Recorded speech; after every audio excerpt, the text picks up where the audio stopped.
Welcome to Latina in America, your bilingual destination for all things Latina about our diverse culture, professions, and passion to travel. I am Rosie. Our special guests will share their career journeys and will take us to amazing places around the world. On some episodes, they will take you on those journeys in Spanish. Así es, en español. So come on and join me. Let's learn and travel. And what an episode I have for you today, because our guest is Martina, an extraordinary woman determined to make a change and who crafted her journey to become her own best friend.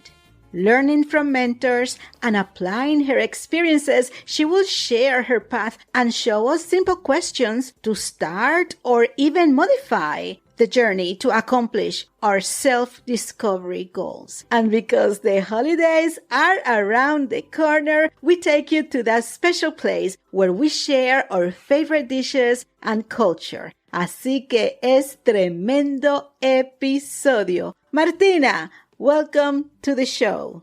Hello, Rosie. Thank you for having me. I'm so excited to be here. When I see you on social media, I am inspired. Tell me, how do you identify yourself? What is your heritage? I'm Puerto Rican, Nuyorican, let's say, so to speak. My parents came from Puerto Rico to the Bronx when they were teenagers and met in the Bronx. I was born and raised in New York. Born and raised in New York. I am familiar. Yes. My dad, he lived in New York, in the Bronx for some time. And he has amazing stories to tell us. Well, he did. And it was amazing. And it's a cultural kind of togetherness. There's so many cultures in New York. Yes, there certainly are. And Puerto Rican is a pretty big one, especially in the Bronx. So how was your experience growing up? Well, I grew up in the Bronx until I was about 2 years old. And then we actually moved to Westchester County. So the only time I got to go back to the Bronx was when I was visiting family, because most of our family lived there. And they lived there, Manhattan and Bridgeport, Connecticut. So our weekends were always filled with visiting family. Saturday was my mom's side of the family.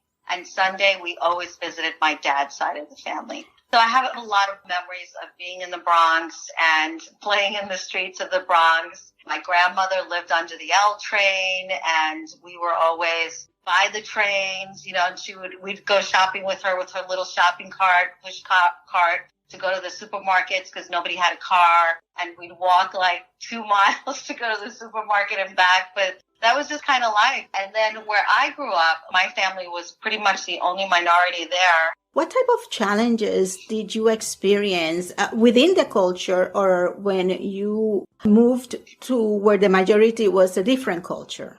Well, the biggest challenge, I think, what happened is that I had a hard time finding where I belonged. And during those years that you lived there, how was that transition from middle school, high school, to where you are now, that you have become your own best friend? Oh my gosh, that was a very, very long journey. There's quite a few decades in there. But that's the truth. It takes a long time sometimes, yes. And then in your case, because you were exposed to something completely different coming up, then you can see very much the difference. That, wait a minute, I didn't see it this way over there, and I see it over here. And that really helped us see the differences, not only in culture, but how we approach self-discovery. And after you went through all these decades of trying to adjust, what was the point that you think that it is time to become my best friend? When do you think that happened? Oh my goodness. So I know when it happened. I had a really huge mind shift. I had 2 daughters, and when my daughters started noticing things, when they really started noticing who I was or who I wasn't, when they were really paying attention and they started becoming little women, I realized this is my opportunity. Like, it's up to me to become a role model for my girls. Right? Yes. And if I wanted them to become women who are strong and independent and were confident and sure of who they were, I had to become that. You have to change. That's what it took. And that is also, it takes a lot of determination, self-determination, and believing in the unknown, because you know that you have a plan, you know that you wish to do things, but you don't know exactly how everything is going to come out. So for the person who is in that situation right now, who said, now that I know better, I need to do better. What did you do at the time, or what do you suggest to do from this point on? Well, I recommend that you do the uncomfortable thing, to face your fears and really look at yourself. And I think that when we're afraid, we don't really look at who we truly are. It's kind of a mask over who we are inside, because we're so afraid to let that person out. So I think the most important thing is to face your fear and really get to know who you are. Ask yourself the tough questions and be truthful and answer them. I had to make a lot of very, very difficult decisions in order to become the role model for my kid. What kind of question do you ask yourself? Give me some examples to finding who you are. Well, one of the big questions I asked myself at this very pivotal juncture in my life was, do I want to live the next 20 years the way I just lived my life? Do I want to do that? Do I want to sit here and commit to living the same way I have the past 20 years of my life? And the first question that pops into your mind, mine was a hell no. And I had to start making smaller decisions to change the course of my life. Because what was happening to me is that I kept allowing life to happen to me. And I had that in my mind, that life was just happening to me and that I didn't have control over it. But then I realized any decision I make, any choice that I make that choice. And I can decide to make a different choice at any time. At any time. And what kind of suggestions do you have that anyone who want to start something, they can start right now where they are? What type of things do you suggest they start doing? And a plan of action, a simple plan of action, where is a good place to start? Well, I think what people should do is take a quick look forward, right? Where do they actually really want to be? If they're unhappy with something, with their career or relationship or where they live even, if they can just take a look and see, well, where would I want to be in 10, 20 years? Like, if everything happened the way I would love it, where do I want to be? And you can write anything. You can just think about anything that you want. Let your imagination go wild. And then what you have to do is then bring yourself back to where you are and saying, well, what are some decisions or choices that I can make differently now to get to that place? You might get closer to that place. Or what type of person do I have to be to get there? That's the biggest one. What type of person do I have to be to get there? And then you just have to start becoming that person, because no one else is going to do it for you. Yes, and to expect along the way to have challenges, especially if you come from certain cultures that there are some set expectations on what we should be and how should we act and the life that we should have. There will be some challenges there. Do you have to overcome some challenges with the family or not? Oh, yes. My family, I didn't do anything really crazy with my life. And I just started making decisions and choices. And that in and of itself kind of freaked my family out. Yeah. Because I kind of always went with the flow. I went with what everyone expected of me. And when I started making decisions on what would be best for me as a woman, it was very hard for my family to accept. And that's what I'm saying, that all these changes are great at the finish line, but everything that took time during that personal development is challenging, especially if we are the first one doing it. Any time that there is a first, is going to be challenging. And every time that there is some set of expectations culturally or gender-wise, is going to be challenges. So it's not going to be easy. And that is what's so important, to become our own friends. And one thing that I wanted to ask you is, after going through all these challenges, because it took years to get where you are. And I Yeah. had the opportunity to meet one of your daughters, and I can see that you pour into her, and it has come another generation. And this is multi-generational, because now she takes things that you taught her and she will apply to herself whatever she thinks is going to help her, and then it's going to move on. So that is 2 generations right there, yours and hers. So that is amazing. It's not said. It's not selfish. It's really how to become better wherever we are, right? Because life is not perfect. There's going to be a bunch of things all the time out you, right? Absolutely. But you have to be, yes. Yeah, and it's never going to go exactly as planned. You know, I looked down the road at 10 years. I thought I was going to be somewhere else. I was expecting to be somewhere else, but took a little bit of a turn, which I'm really happy for. But the biggest thing is I may not be exactly where I thought I was, but I have become that person that I needed to be to get me somewhere, to get me to a better place. So although I may not be in the exact place, I am the person that I needed to become. And that in and of itself was the main goal. Become that person. Yes, and there are times in where we are not strong, but we know that we can get back to that place when we can move forward, because we need to experience all that changes that goes. And there are times that you're not going to feel amazing, but you know that you have it in you, that you can bounce back. And somehow we have overcome all the challenges that we have come through. This is phenomenal. And now let's take a few seconds for a word from our sponsor. This episode is brought to you by our parent show, Life 100 Podcast, as seen on Oprah Daily, where we talk everything about life in English, in Spanish, and also in Spanglish. You can listen at life100podcast.com or on your favorite platform. And now, back to Latina in America with our guest, Martina.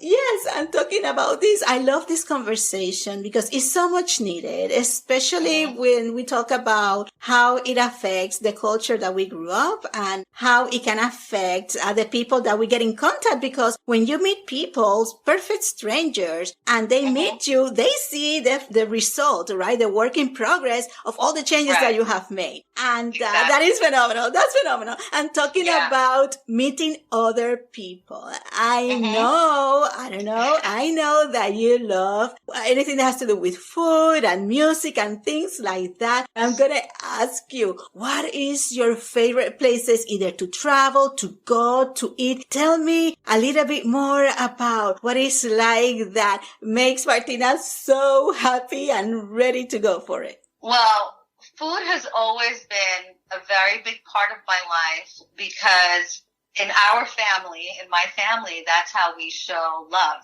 And I think that's a lot in, you could say that in any culture that they have such good food. I love Greek food, Italian food, Jamaican food, any kind of food, honestly, that is rich and set in the culture and that brings people together. Yes. Right? Mm-hmm. So, growing up, my grandmother and my aunts and my mom, we would make all those delicious, good Spanish food like pasteles and tostones and acapulcias and things like that, mofongo. And so I guess Puerto Rico is one of my favorite places to go to eat food because, when you go to eat food, you have all these delicious flavors. And whenever you sit down to eat, there's always music going. You're dancing, you're cooking, you're singing, you're laughing. You're enjoying the food. So anywhere that I can go to, Italy or Spain, where part of enjoying a meal is part of the culture and allows you to fully enjoy the flavors and the company and the music and just the language, the different languages. I just love that. I think that is so beautiful. And I really wish we had a siesta here. Yes, absolutely. I'm enjoy more. Absolutely. And which part of the food and all the experiences do you enjoy the most? Either preparing the food or enjoying the food as far as going to a place and sitting down and eating it? Which one is your favorite? Let's see. If I have people here, my favorite part is to cook for my family. And now it's a little bit harder because we all live in different places. But when I was growing up, preparing all the food and hearing Celia Cruz in the background. Eso. And that was the best part of it. That was truly the best part of it. I absolutely love that. And whenever we have a big family gathering, and my kids know, they turn Mark Anthony on and we're dancing and cooking. But I think the favorite part is the prep work, because you get so close to your family when you're doing it all together. Yes, it's the prep work. So tell me what was taking place during that time. Tell me about the people there, about the kitchen, about the seasoning that you used. Tell me what took place there. Oh my gosh. Well, like, let's say when we were little and it was Christmas time, we would make batches of pasteles. Mm-hmm. And there we were, we'd be in my grandmother's kitchen because she was always the head chef. Yes. And she would have the tocino frying and season all of the meat and things like that. And using cumin and cilantro, and she makes a beautiful sofrito which has cilantro and cumin and that smells so delicious. And all the El peppers. Sofrito. And cooking it all in the meat and everything. And we would be there literally at the table, like 4 or 5 of us in a little assembly line when we would be making pasteles in particular. So pasteles, you have to kind of put each piece together. We have our banana leaf and, the masa. How do I describe that in English besides masa? Es masa, we know. Sabemos lo que es la masa. The masa, we put it there. We put a scoop of meat in the middle, and then one of us would fold it over, and then the other one would fold it. Then we put the string around it and put it together. And if we were lucky, my grandmother, after she would make the tocino, and this tocino would fry down and it's nice and crispy. Oh my gosh. And if we behaved and did our work right, she'd let us eat all that tocino. Oh my God. That was the best part. That was the best part. You took me back to where we did the same thing. I remember on Saturdays we get together and music, and then all of us, like 10 of us talking at the same time, and everybody understand what each other is talking. And there are like 5 different conversations, and we are keeping up with all 5 at the same time. And then there is the meat and pasteles. Eso coge tanto tiempo. It takes so long to prepare, right? And very long. So you make like 200.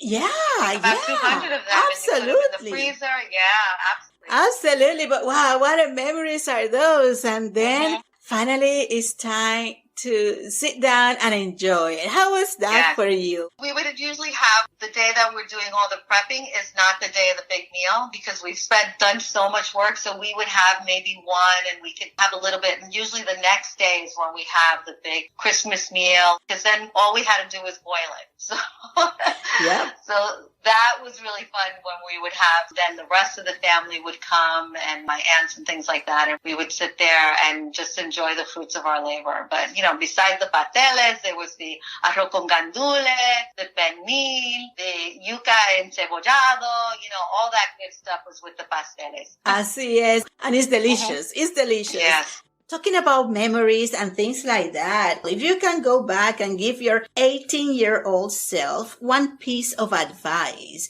what would that be? Big one. Face your fears now and be willing to fail. Because when you learn the lessons of every failure, you're going to become strong, become powerful, and have an amazing life. So face your fears now and just keep going, girl. I'm talking about keep going. Tell me what projects are you working on? Tell me what's next for you. Well, what's next for me is I'm launching my relationship coaching business. And where can people find you to learn more about what you do? On Instagram, Martina Torres 64. My website, relationshipfix.co. I'm on Facebook, Martina Torres in New York. That's where you can find me. You're going to help so many people that they are maybe waiting for the first step, or they are in that journey and sometimes it's exhausting, but that they know to continue. Like you said, just keep on going, girl. Because just keep going. Yeah. I had some fantastic mentors and coaches in my life, and this is my way of giving back, making it easier for people and helping to support them on their journey of becoming their own best friend. And then this way they can do so many amazing things with their lives moving forward. What a beautiful way to conclude this episode. So thank you so much, Martina, and we'll talk soon. Thank you for having me, Rosie. Thanks for finding and subscribing to Latina in America so you don't miss a thing. And if you like this episode, give us a 5-star review so we can be put on front of more listeners. For details and show notes and how you can connect with and support our guests, please go to latinainamericapodcast.com. Email us at latinainamericapodcast@gmail.com and follow us on Instagram at Latina in America. Links can be found on the website. This has been Rosie, a Latina in America.